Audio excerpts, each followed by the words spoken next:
All right, everybody. Well, welcome back to the channel. It is, man, we're days away from Christmas, Joe. It's crazy. Yeah, it is. 2025 is almost out of here. Bro, the year of 2025 is gone. You know what? I look, I know Christmas is coming up just around the bend, and or New Year's is coming up. I mean, are you ever ready for Christmas? I'm never ready. Like, I'm always a last minute shopper. And it's not because I want like savings or anything. It's just like, I don't know. It's just like, I feel like the tradition of Christmas has become so monetized and so commercial that we've lost the true meaning of Christmas. We talked about this in our the Holiday Blues episode, was that everything's gone so commercialized and we've gotten away from what's important in Christmas. You do it because it's a tradition and kids expect gifts and your significant other expects something, but we've lost the meaning behind it. And I think that's what we're going to talk about today, right? It's like, what is the meaning of Christmas? Like, where did it go, or how did it start, or, how did it get here? Right. And of course, where did,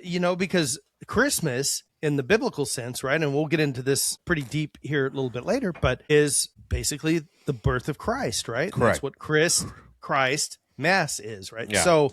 So where did the tree come from? Because that's not biblical, and all the other things that we celebrate. So guys, stay tuned. We're going to get into it. And here we go.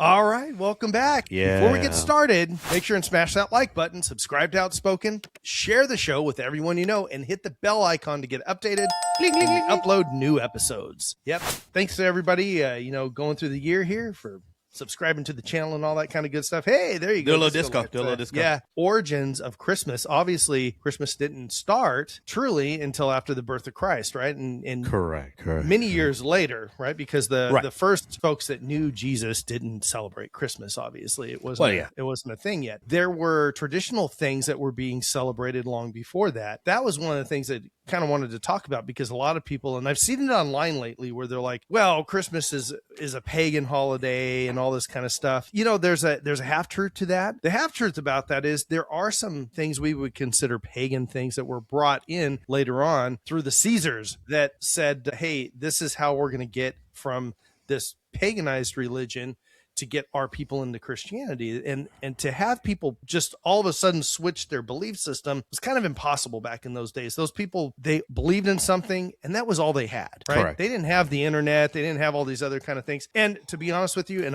we don't trust our government nowadays, and we have a lot of information. Imagine how little they trust their government back then.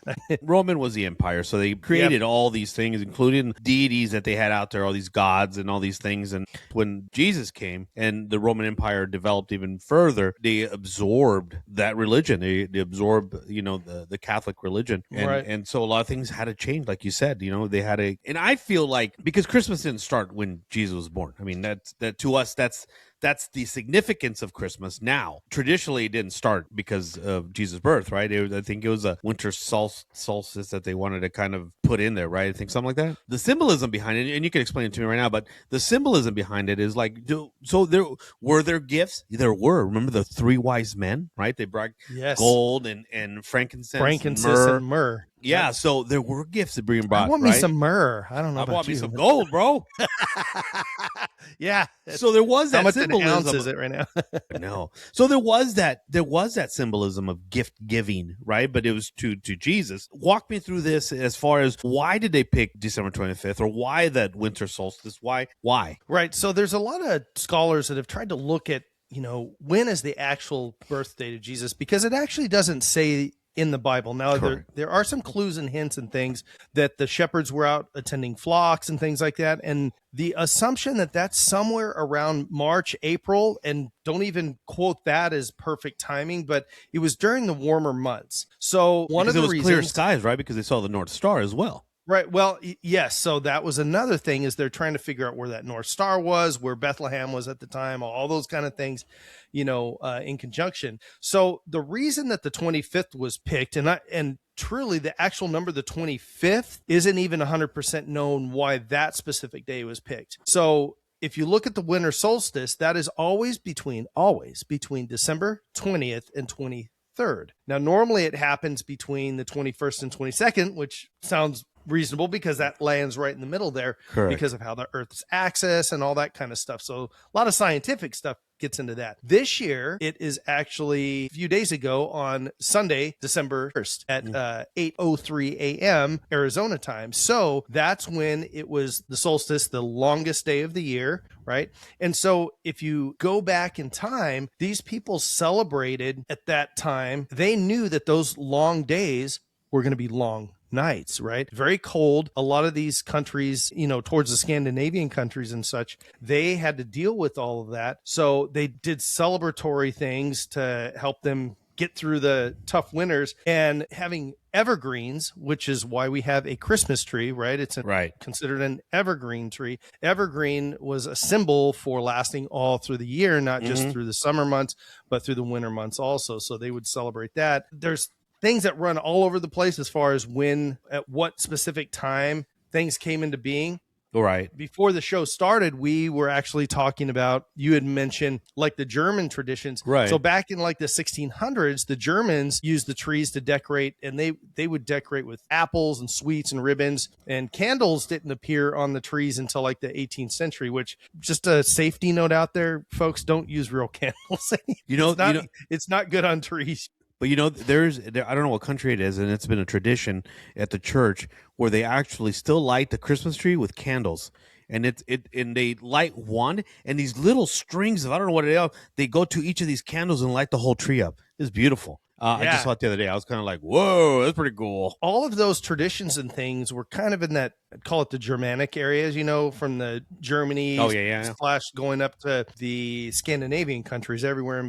You had a lot of time in between when you had these traditions that were done, and then it turned into Christianity-based things because of the Catholic Church. And where did that come from? That came from the Romans, right?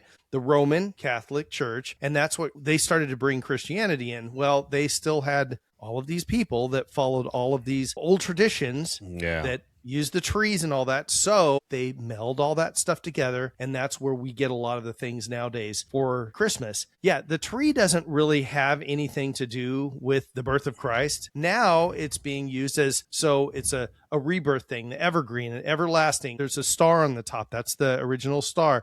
All the lights on the trees, that's for the light of Christ, his light lighting up the earth. Yeah. The presents that were given are to represent, and you just mentioned it a little bit ago, the wise men that came in and that bear gifts to Jesus. We are supposed to be celebrating his. Was that why? I didn't think about it. I just thought about it. That is crazy. So if you go back to the whole Saint Nick thing, Saint Nicholas, Santa Claus is what we call him now, but the Saint Nicholas actually did exist, and he would go to poor people's homes, right, and actually put presents through their windows, because we have to remember, you go back far enough, people didn't have glass windows. You were very, very, very wealthy if you had glass in your windows, right? So windows were actually a boarded window, and you usually had cloth or something there, or animal skin, depending on how much money you had. And so these windows were open, and St. Nicholas knew that they were poor, and he would put stuff through the windows, fruit and little toys and things like that for the kids. And that's where that kind of came from. So there's a lot of these, and you think about that, the gift of giving during the holidays. And that's one of the big deals, man. For you and I, this time of year is the celebration of the guy that forgave us for everything and went through the most horrific thing anybody could ever experience for a bunch of people that really didn't deserve it. So that's what we celebrate. But as a whole, the world celebrates this time of year as a time of happiness and joy and people getting together and families eating. And that starts basically back in like during Thanksgiving all the way through Christmas. Thanksgiving is a whole nother holiday for a whole nother reason, but it is the start of the season that really creates that giving. And even if you go back to the really pagan holiday of Halloween, right? What do kids do on Halloween?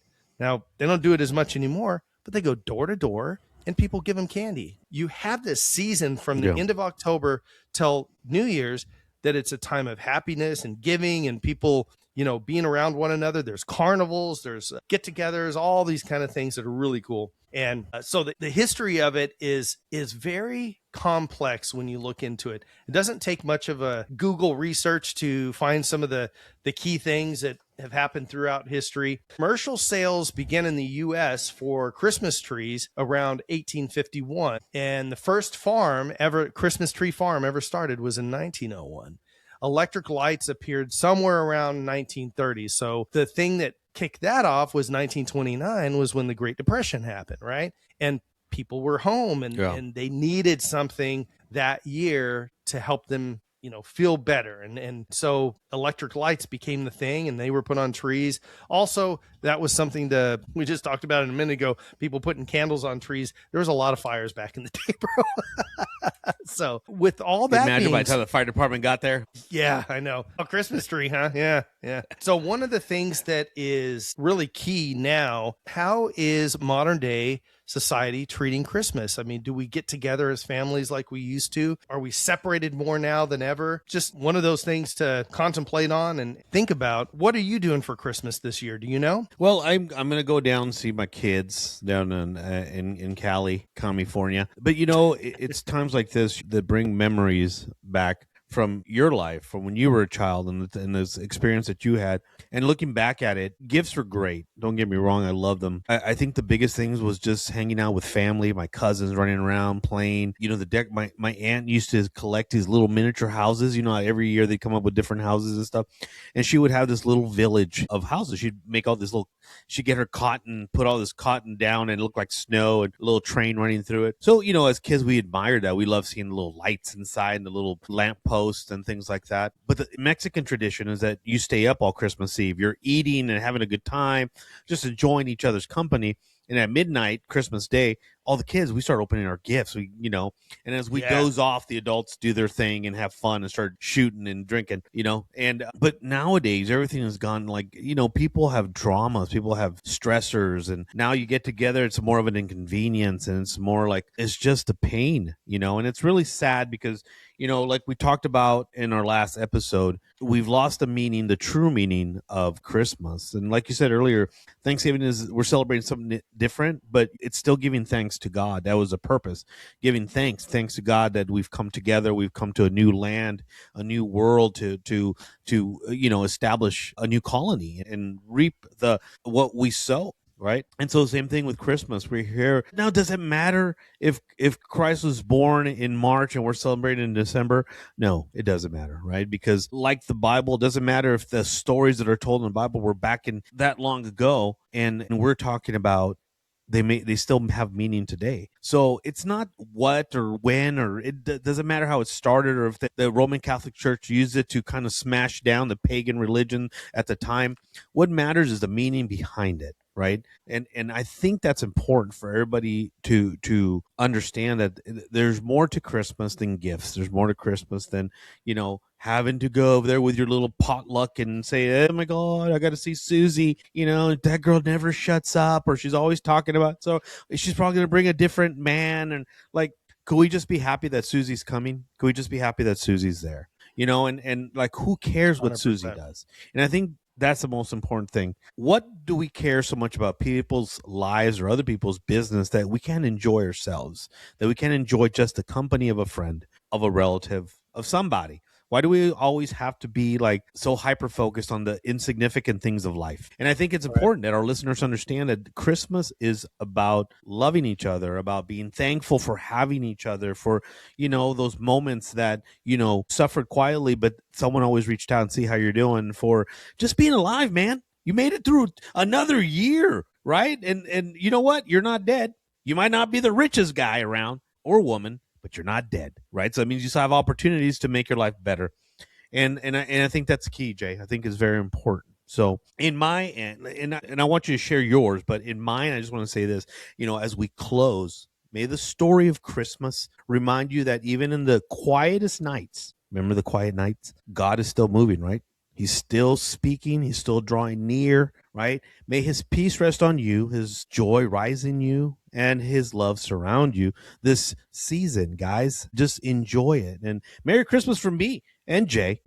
that's what I want to say, because this is gonna be, as Christmas special. It's gonna be short, guys. We don't got time for you guys, because we got to go celebrate, wrap gifts. Jay, what do you have to say? I don't think could have said it any better, Joe. We really need to take the time to spend with our families, because time is fleeting, right? And we all only have X amount of days on this rock that we call Earth. There's turmoil going on out there in the world, and there's political divide. Democrats don't like the Republicans, or Republicans don't like the Democrats, all that kind of stuff. At the end of the day, we have to breathe the same air, and we have to enjoy the same things in life that each other enjoys. And it's really gets to a point where I've been looking at it lately, especially the last month or two, how silly the entire world has been since its inception. We have fought over little plots and little pieces of dirt all over the world. For what? There's so much blood spilled all over the planet for really no reason at all. The first place to figure it out is in your own heart, with God, and with the people that are around you, just your own family, your own neighbors, your friends. I mean, I'm guilty of it. I don't talk to my neighbors, the people that are just right next door to me. I never say hi to them. I don't invite them over for barbecues or anything like that. So we got to start locally. And again, Joe said the perfect thing. No matter if it came from pagan stuff or this or that, or we got the date wrong, Christmas is a time to celebrate the birth of our Lord and to celebrate one another and to just be together. Amen, That's brother. it. Amen. With that, like Joe said, this is going to be a short one.